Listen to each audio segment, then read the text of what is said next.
Good morning. Welcome to the First Unitarian Church on this Memorial Day Sunday.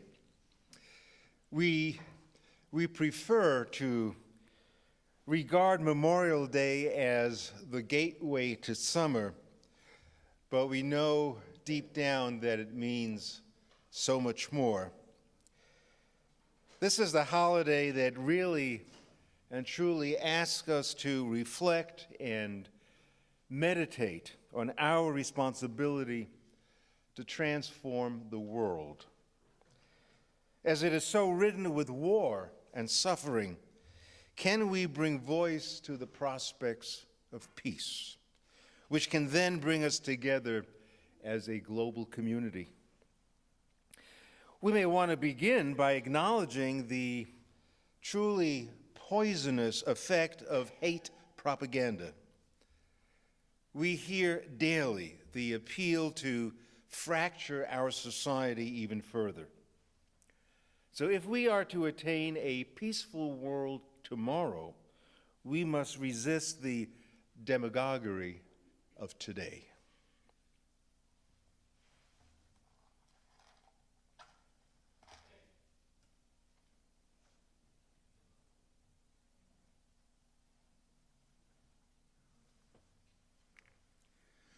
Symbol of light and of knowledge, symbol of warmth and freedom. We light this chalice as a symbol of our faith. Here we gather to celebrate hope and the infinite possibilities of love. May we open our service turning our hymn books, please, singing the first three verses of number 322.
From the Tao Te Ching, it is written, "If there is to be peace in the world, there must be peace in the nations.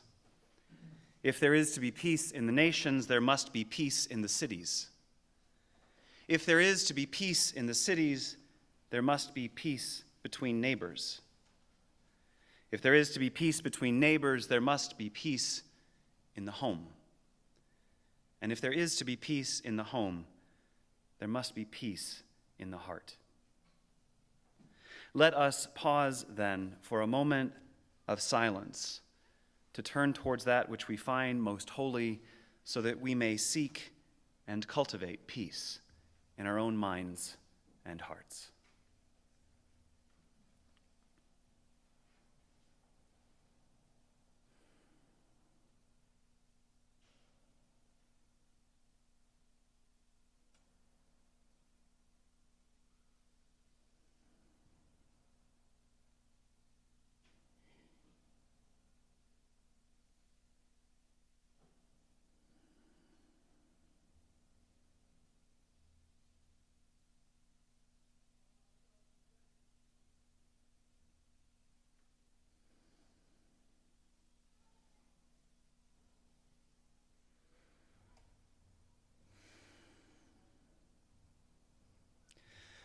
Most holy and beloved Spirit of life, who stirs in our thoughts, who moves in our heartbeat and our breathing,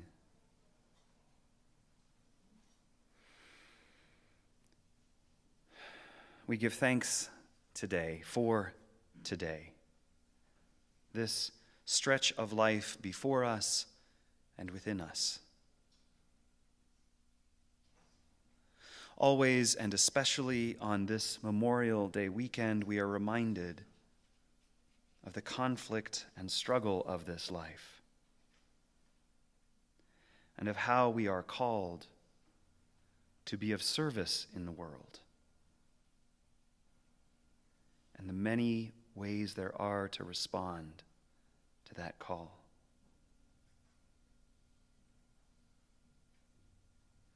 Help us this day to acknowledge and to notice the battles and struggles within us, as well as those between us, among us, and beyond us. Help us to deepen and to grow in our capacity to see, but not to be, the drama around us.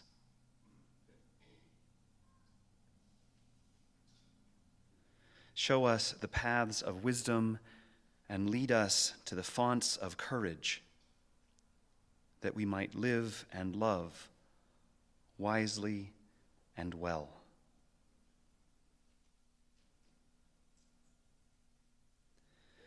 To these imperfect words, we add the silent intentions of our minds and hearts.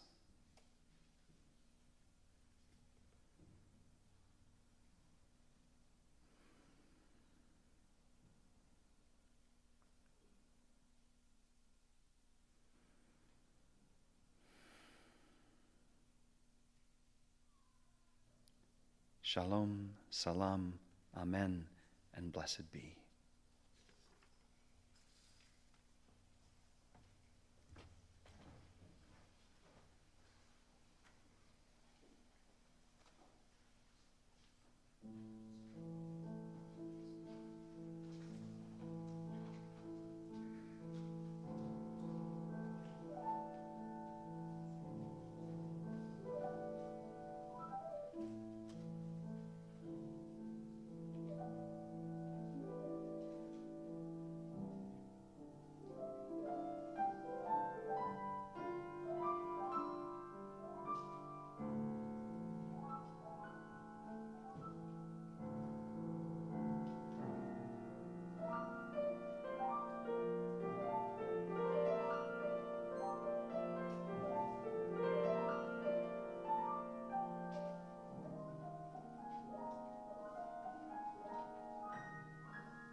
Our reading this morning comes to us from the poetry of American Jesuit priest, anti-war activist, and poet Daniel Berrigan. This poem is taken from a collection of his called Prison Poems, poems that were written during his imprisonment as a response to his protest work. And this piece, titled, "You Could Make a Song of It, a Dirge of It, a Heartbreak of It." Everyone in America carries the war around with him. Norman Mailer carries the war with him, 2 inches of his waistline. Billy Graham carries the war with him at the roots of his tongue, where the tongue forks out, left, turning the Bible page, right, tasting the apples in White House garden. Bobby Seale carries the war with him, shackles to shoelaces. The dying man in the cancer ward carries the war, face to wall, kicked off the skids of the medicos. The break and entry man, the acid freaks, the boy and girl carry the war with them. Making love is mortal sin.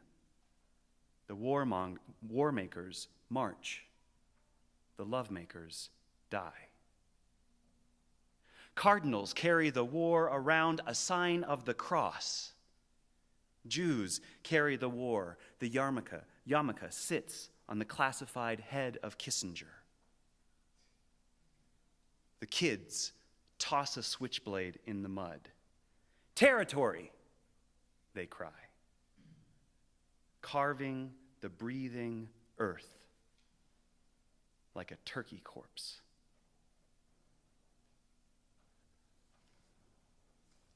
This concludes our reading.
Well, it's our good fortune this morning that dropping in on us from New England Conservatory of Music are two great musicians, David Horton and Ariel Chapman. And Ariel will be playing in the postlude. It's wonderful to have you here, and thank you so very much. Those were delightful teasers. Weren't they just teasers of music? And I think there's a reason for that. And that is that both Ariel and David will be performing a full concert next Saturday. Next Saturday at 5 o'clock at All Saints Episcopal Church on Foothill. The concert actually begins at 6 o'clock. At 5 o'clock, if you're wise, you'll come early and listen to David give a lecture, or at least explaining what the music is going to be in the program, so we can listen to it more intelligently, I guess. Yeah. Don't always encourage people to go to an Episcopal church, but the rector there is kind of kindred spirit. He comes. He's quite a jazz lover, and he is often here for our Jazz Vespers program. So I feel it's only fair to promote All Saints Episcopal Church next Saturday, lecture at 5, concert at 6 o'clock. A couple of other real quick announcements, and that is next Sunday, I know you're all geared into now meeting here at 10 o'clock from now for the rest of the summer, but we're going to throw a change up at you one more time, and that is the service next Sunday will be at 9 o'clock, in order to allow us plenty of time, actually not that much time, a little bit of time, to join the Pride Parade. And those of you who wish to, we're actually going to have a First Unitarian Pride Float next Sunday. And this is in honor of our 125th anniversary, so we are really going to town. And if you want to be part of our church's gathering on the float or around the float, there's a sign-up sheet in Elliott Hall. Be sure to sign up so we can count you in. The parade, I believe, starts at 10:30 or somewhere around there. I'm not quite sure. It keeps changing on me, but you'll have plenty of time. The service on next Sunday will only go from 9 to 9:45, and so you'll have a chance to make it downtown. And then after that, we're now talking about June 12th. We go back to 10 o'clock, and that is going to be our last formal worship service. We will have the annual picnic following that at Sugar House Park, and then, of course, the beginning of another great season of Summer Forum. The Reverend Harold Strawn has done it again. You can tell at in the back of your program all the incredible speakers that are lined up this summer in our forum, and hope that you will make it. Also wish to remind you that tomorrow at 5 o'clock there will be a memorial service here. We're going to pay tribute to the life of Rand Hart, who was Rebecca Batt's husband for more than 40 years. So that'll be tomorrow at 5 o'clock, and there'll be actually, according to Rand's wishes, a huge party to follow. And so that'll be good. This time the offering will gratefully be received, and a chance to greet one another, wish each other a good morning.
Long before drones cut through the muggy atmosphere of Pakistan, killing innocent children, collateral damage. Long before poisonous napalm blanketed Vietnam, killing innocent children, collateral damage. Long before the atomic bomb detonated over Hiroshima and Nagasaki, killing innocent children, collateral damage.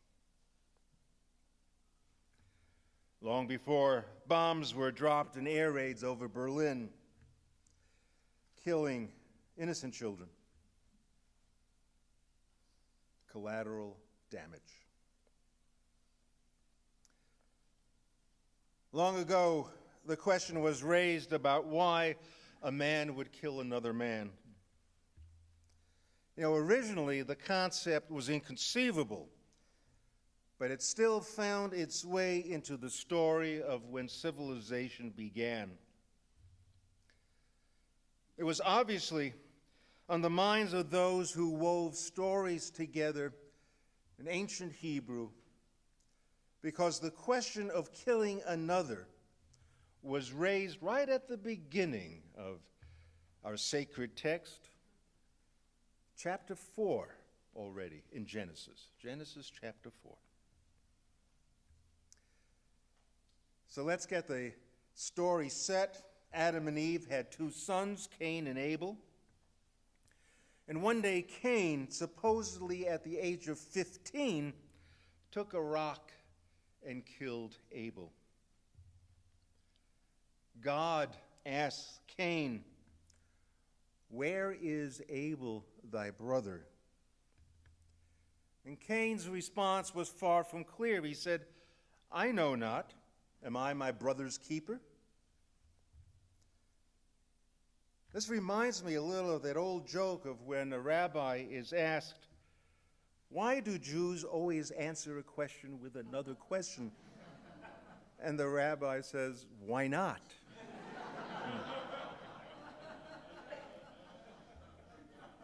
Cain, where is thy brother Abel? Am I my brother's keeper?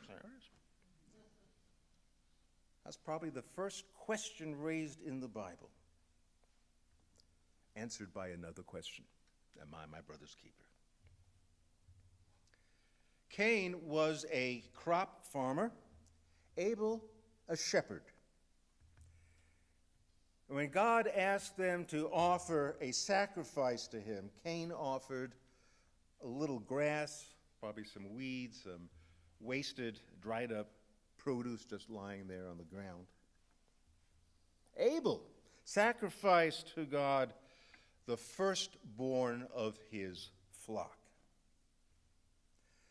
Well, naturally, God preferred Abel's sacrifice.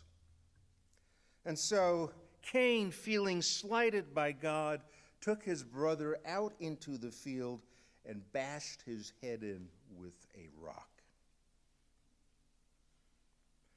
God said to Cain, "What hast thou done?" "The voice of thy brother's blood crieth unto me from the ground." That's a powerful line. Spilled blood having a voice so piercing it reaches the heavens. Now, we can easily recall so many of those brutal images of the Civil War, the carnage, the blood on the ground. And I can well imagine the blood finding its voice, crying out in despair and pain, and questioning the senselessness of it all. Immediately following the Civil War, Memorial Day began to take shape. Various states chose to honor their war dead in their own way. Memorial Day didn't become a national holiday until 1971, about 7 or 8 years into the Vietnam War. You know, I think God continues to ask the question, what hast thou done?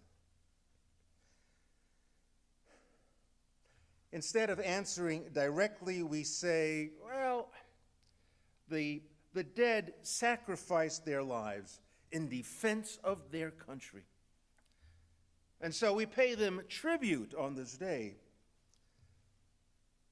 It seems to lend an air of nobility to the spilled blood. But the voice of the blood still cries out from the ground. The story of Cain and Abel continues to haunt interpreters of what that ancient story from roughly 3,000 years ago might actually mean. And some refer to Abel as the first martyr. Some refer to Cain as an ancestor of evil. But how can evil have been born to Adam and Eve? And so now the interpretations get pretty interesting. We kind of have our first examples of misogyny. Unbelievable interpretation in that scholars claim that Adam was not the real father. Eve actually committed adultery in the Garden of Eden. Imagine that. Eve committed adultery in the Garden of Eden as symbolized by the snake, the devil himself. And this belief of Eve's adultery continued to be carried forth. Even the church fathers, the early church fathers, they practiced their asceticism and abstinence in the desert, but they all concurred that Cain was not the son of Adam, the son of a fallen angel. And Cain's descendants spread evil throughout the earth. And when you figure that Cain lived to the age of 730 years, there was a lot of evil that got unleashed. Many may not realize the story of Cain and Abel found its way into the Quran. And I like very much the way the Quran frames the story. The prophet said, and I read now from the Quran, the prophet said, each of them offered a sacrifice, and it was accepted by one and not the other. And one said, I will kill you, but the other said, God only accepts the sacrifice of those who are mindful of him. If you raise your hand to kill me, I will not raise mine to kill you. If you raise your hand to kill me, I will not raise mine to kill you. I fear God, the Lord of all worlds, and I would rather you were burdened with my sins as well as yours, and become an inhabitant of the fire, such as the evildoers' reward. I am profoundly struck by this exchange in the Quran when Abel states his position that he will not lift a hand even to protect himself. We really kind of get a portrait of the first pacifist. And furthermore, the Islamic tradition alone managed to weave the remorse that Cain ultimately feels. And thus the story in the Quran, the story of Cain and Abel, is used as a deterrent for murder in the Muslim tradition. citing that Cain was the first to establish the practice of murder. Now, various traditions zero in on the incomprehensibility of killing another person. The story goes that the devil, responsible for influencing Cain to commit this heinous crime, then goes and tells Eve that Abel had been murdered. Eve has absolutely no idea what he's talking about. She can't conceive of this. She had no understanding of murder, let alone death. Eve asked the devil, "What is murder? What is death?" So the devil explains. Abel no longer eats. He no longer drinks. He does not move. Eve, finally grasping this alien concept, begins to cry and wail uncontrollably. She tried to explain what happened to Adam, but she couldn't get the words out because she was crying so hard, and she just couldn't stop crying. Never was able to explain to Adam what happened. But these are universal tears that from that time to the present never stopped flowing. Spilled blood upon the earth has a voice, and the tears respond to the loss of life so needlessly wasted.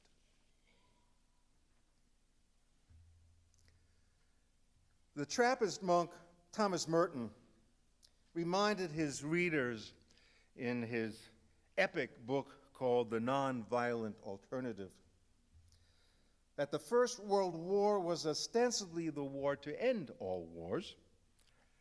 It was savagely fought, but the expectation was, and I quote, that the world would be imperturbably safe.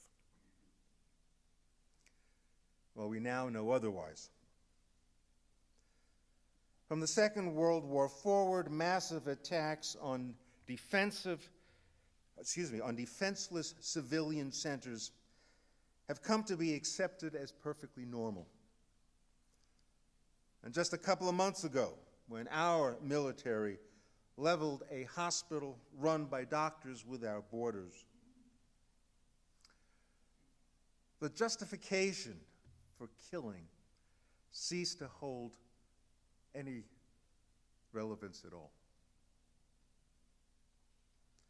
Since the Vietnam War, I believe, there has been little outcry, little agitation for peace. So I can't help but wonder about the disillusionment of the public when it comes to peace movements in general. Have all of us, more or less, accepted war as an inevitable part of history? It always existed. It will continue to be the way of the world. That's the way it is. So have we then grown a deaf ear to the voices emanating from the blood spilt upon the ground? And yet, the tears of mourning continue to flow in an endless stream.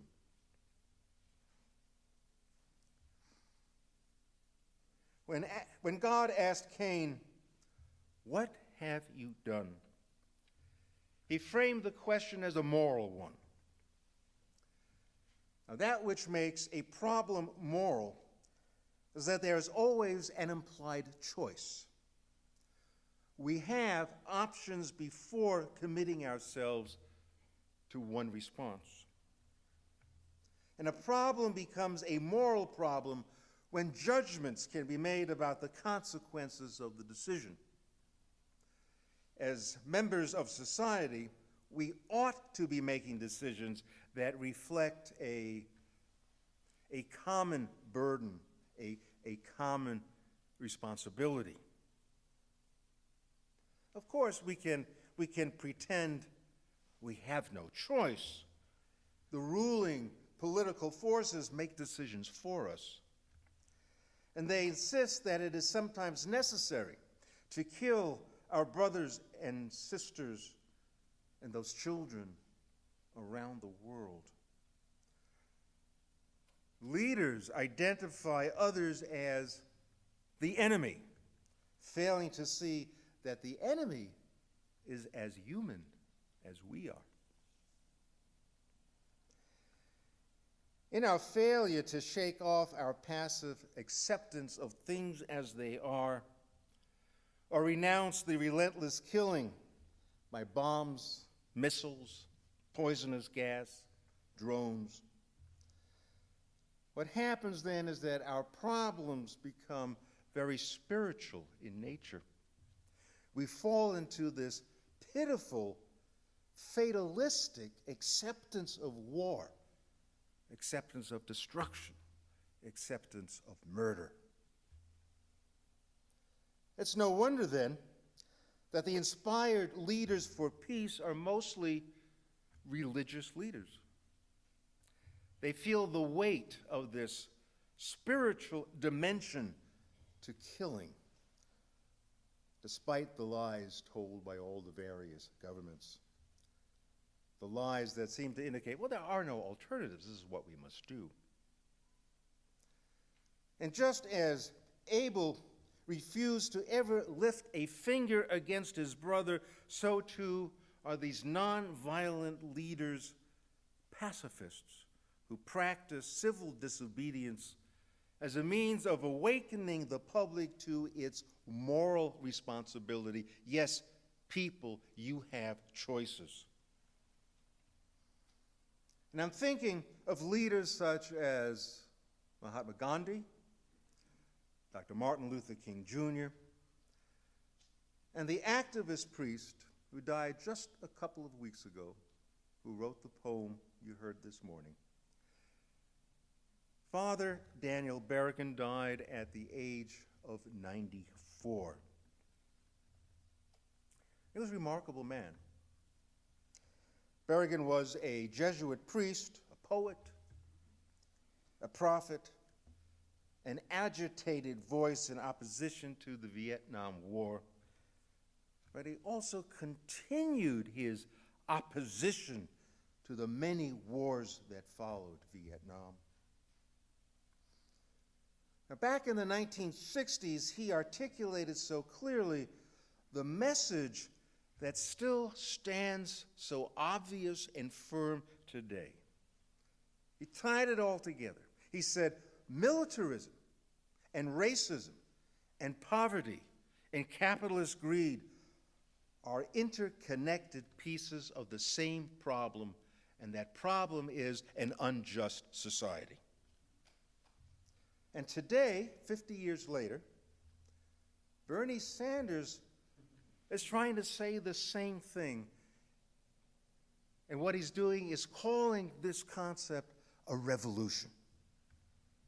And he's right. It is a revolution, a revolt called for by Old Testament prophets, as well as Jesus, Buddha, and Muhammad, trying to create a just world. Only then can peace prevail. Peace and justice are all of one thread. And this claim hinges on the very basic premise that history is ours to make. It is within our power to give shape to the future. History is ours to make. Now, if the political system acts unconscionably by making moral decisions that lead to killing, then it's up to the people to rise up in protest to end suffering, to end this brutality, this insanity. May 17th, 1968, 6 weeks after the murder of Dr. Martin Luther King Jr. and the outbreak of new riots in dozens of American cities, 9 Catholic activists led by Daniel Berrigan and his brother Philip, a decorated World War II veteran, entered a Knights of Columbus building in Catonsville, Maryland, and went up to the second floor where the local draft board had its office. In front of astonished clerks, they seized hundreds of draft records, carried them out into the parking lot, set them on fire with homemade napalm. After the trial that served as a platform for the anti-war message, the Berrigans were convicted of destroying government property and sentenced to 3 years in federal prison in Danbury, Connecticut. Having exhausted their appeals, they were supposed to begin serving their terms on April 10th, 1970. Instead, they raised the stakes by going underground. They were gone. They were then placed on the FBI's most wanted list. They were tracked down and sent to jail. Eventually, Philip Berrigan left the priesthood and married, but remained committed to the peace movement and spent a total of 11 years in prison for disrupting the system. Daniel remained a priest and continued to be arrested for his leadership, his efforts to make the world more peaceful. In 1980, he was arrested for taking part in the Plowshares raid on a General Electric missile plant. He was caught hammering the missile warheads. In 2006, at the age of 84, Berrigan was arrested yet again for blocking the entrance to the Intrepid Naval Museum in Manhattan.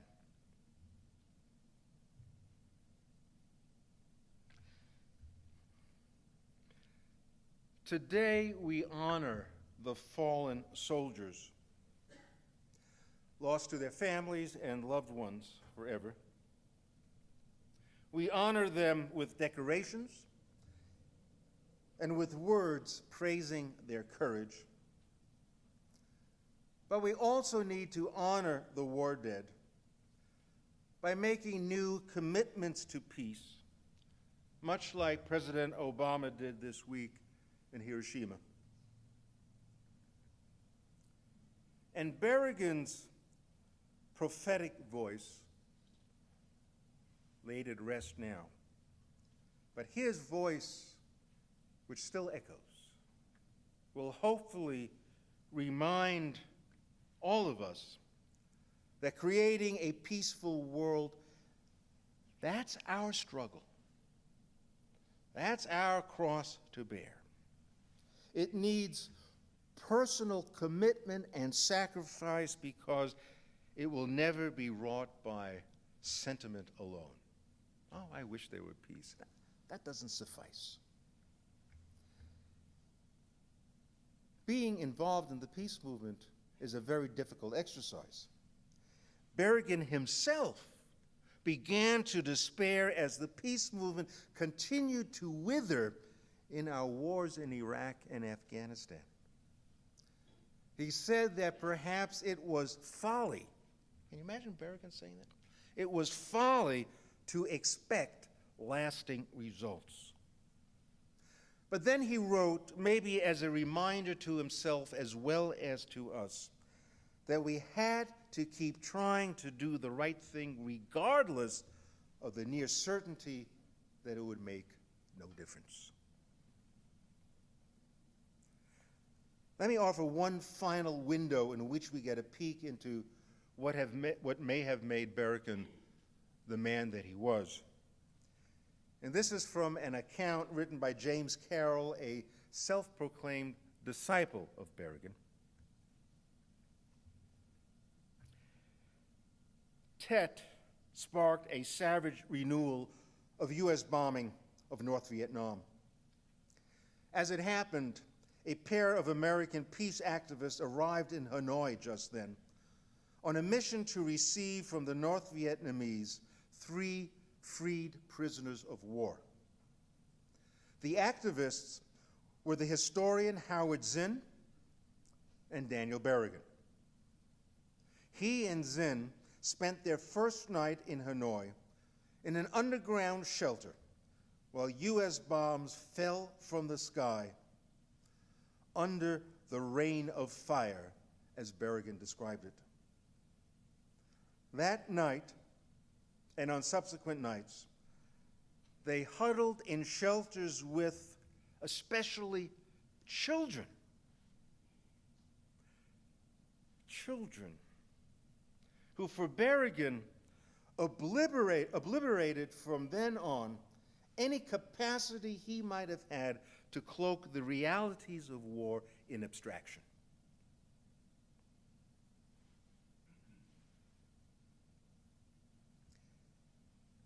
Today we honor our sons and daughters fallen in battle.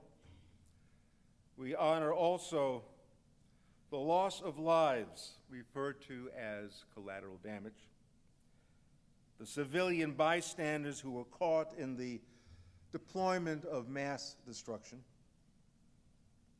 We mourn for the children who remind us, as they did Father Berrigan, that we cannot justify war with any kind of word games or abstractions. What hast thou done? Is a fair question posed by God to Cain, and there still is no clear answer. And the endless flood of tears have not yet ceased from flowing. Amen.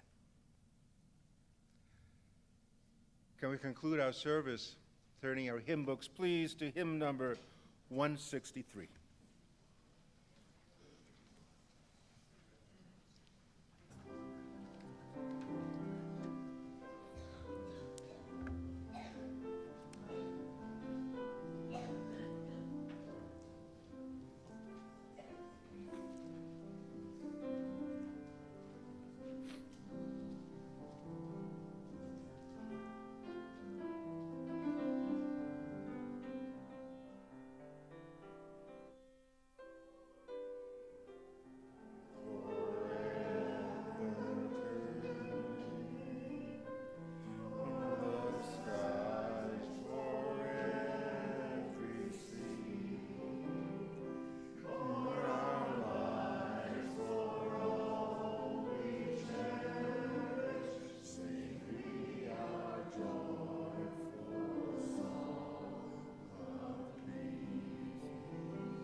After burning the draft cards in Catonsville, Maryland, Father Berrigan said, still carrying the memory of those little ones from Hanoi, he said, "Our apologies, good friends, for the fracture of good order, the burning of paper instead of children.